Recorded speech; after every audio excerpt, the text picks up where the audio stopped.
ঐতিহাসিক ৫০০ বছৰীয়া সত্ৰত যোৱাকালি ভাৰতীয় জাতীয় কংগ্ৰেছ দলৰ সন্মানীয় সভাপতি ভূপেন বৰা ডাঙৰীয়াই নামঘৰ প্ৰাংগণত থাকি যি ৰাজনৈতিক সংবাদমেল সম্বোধন কৰিছে, এই সংবাদমেলে আমাৰ বালিসত্ৰবাসী ৰাইজক, বিশেষকৈ সত্ৰবাসী ৰাইজৰ আত্মাক আঘাত সানিছে আৰু পৰম্পৰাক আঘাত সানিছে। সত্ৰীয় সংস্কৃতি যি পৰম্পৰা অটুট, এই ধ্বংস কৰা বুলি আমাৰ ভকতসকলে অনুভৱ কৰি আজি ইয়াত নাম প্ৰসংগ কৰিছে। আৰু আমিও সত্ৰৰ স্থানীয় যুৱক হিচাপে বা ইয়াৰ কাৰ্যকৰ্তা হিচাপে আমি এটা কথাই ক'ব বিচাৰিছোঁ যে সত্ৰৰ নামঘৰৰ প্ৰাংগণত যাতে ৰাজনীতি কোনো ৰাজনৈতিক দলে যাতে সত্ৰসমূহক ৰাজনীতিস্থলী হিচাপে নলয়, তাৰ বাবে আমি আহ্বান জনাইছোঁ।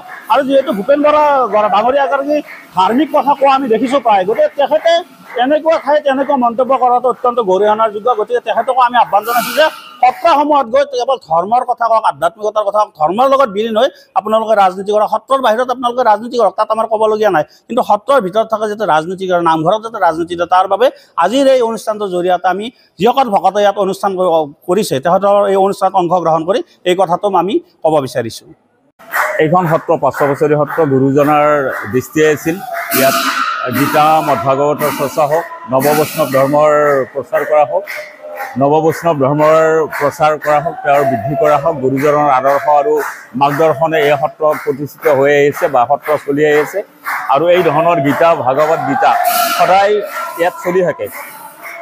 সদায় ইয়াত আজিৰ পৰা ৩০ বছৰ আগৰ পৰা ইয়াত ভাগৱতৰ অধ্যয়ন কৰি থকা হয়, গীতাৰ অধ্যয়ন কৰি থকা হয়। আজিৰ পৰ্বটো হ'ল এই যে যোৱাকালি আহি ইয়াত যি ৰাজনৈতিক মন্তব্য আগবঢ়ালে সন্মানীয় সভাপতি কংগ্ৰেছৰ মাননীয় ভূপেন বৰা ডাঙৰীয়াই, তেখেতে আচলতে পবিত্ৰ নামঘৰৰ ভিতৰত এই কথা কৰাটো, তেখেতে ৰাজনৈতিক বক্তব্য আগবঢ়োৱাটো বা ৰাজনৈতিক বাতাবৰণ সৃষ্টি কৰাটো আমি বিচৰা নাছিলোঁ আৰু এই কথাটো কেতিয়াও গ্ৰহণযোগ্য নহয়, আমি নিবিচাৰোঁ। আমি আশা ৰাখিম ভৱিষ্যত দিনত আটাইসকল ব্যক্তি ইয়াত আহক, কোনো ৰাজনৈতিক দল, কোনো ধৰ্মৰ কথা ইয়াত নাহে। গুৰুজনাৰ যিহেতু দৃষ্টিত সেই কথা নাছিলে, তেখেতসকলে আহক, আহি মাত্ৰ সত্ৰখনক শ্ৰদ্ধা কৰক, সত্ৰখনক সন্মান জনাওক, তেওঁলোকৰ মনোকামনাৰ পুনৰূপে প্ৰাৰ্থনা কৰক। কিন্তু সত্ৰত যাতে এই পবিত্ৰ নামঘৰৰ ভিতৰত অন্তত কোনো ধৰণৰ ৰাজনৈতিক মন্তব্য আগনবঢ়ায়, তাৰ বাবে আমি আহ্বান জনাওঁ। নমস্কাৰ, সকলোকে স্বাগতম জনাইছোঁ। আজি আমি বালিসত্ৰ শাস্ত্ৰ অধ্যয়ন চক্ৰৰ সমূহ ভকতবৃন্দই আমি ইয়াতে একত্ৰিত হৈছোঁ। যোৱাকালি যি আমাৰ এই বুলনি ঘৰৰ ভিতৰত ৰাজনৈতিকভাৱে ইয়াতে প্ৰেছ মিট সম্বোধন কৰিছে, সেইটো আমি ভকত সমাজে আচলতে দুখ পাইছোঁ। কাৰণ এনেকুৱা পৰম্পৰা আজি কোনো দিনেই এই সত্ৰত অনুষ্ঠিত হোৱা নাছিল।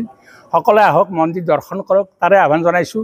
কিন্তু ভৱিষ্যতৰ দিনত যাতে কোনো ৰাজনৈতিক দলে, বিজেপি হওক, এজেপি হওক, কোনো জাতি, আমি হেৰি কথা কোৱা নাই, কংগ্ৰেছ হওক, কোনেও যাতে এই পৰম্পৰা ভংগ নকৰে। আমাৰ যিটো ঐতিহ্য, আমাৰ যিটো সংস্কৃতি, এই সংস্কৃতিত যাতে ব্যাঘাত নজন্মায়, তাৰ কাৰণে সমূহ আপোনালোকৰ চেনেলৰ যোগেদি সমূহ অসমবাসী ৰাইজক আমি আহ্বান জনাইছোঁ যাতে আমাৰ যিটো শান্তি সম্প্ৰীতি এইটো যাতে অটুট ৰখাত আমাক সহায় কৰে। আৰু আমি সমস্ত ভকতজনে যাতে এই সত্ৰত যাতে নাম প্ৰসংগ কৰি ভগৱন্তৰ কৃপা আমি লাভ কৰিব পাৰোঁ, আমি সকলোকে আহ্বান জনাইছোঁ। সকলোৱে আহক, আপোনালোকে ইয়াতে প্ৰভু বংশীগোপালৰ ওচৰত শৰণাগত হওক আৰু তেওঁৰ প্ৰভু বংশীগোপালৰ কৃপা মাগি লওক। ধন্যবাদ।